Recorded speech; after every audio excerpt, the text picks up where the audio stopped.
असली इरादा रूपवा के जाल में धरा गईन दादा।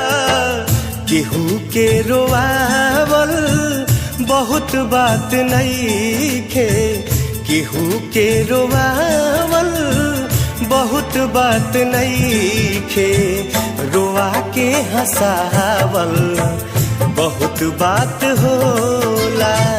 सनहिया लगावल बहुत बात नइखे, नजरिया चुरावल बहुत बात होला।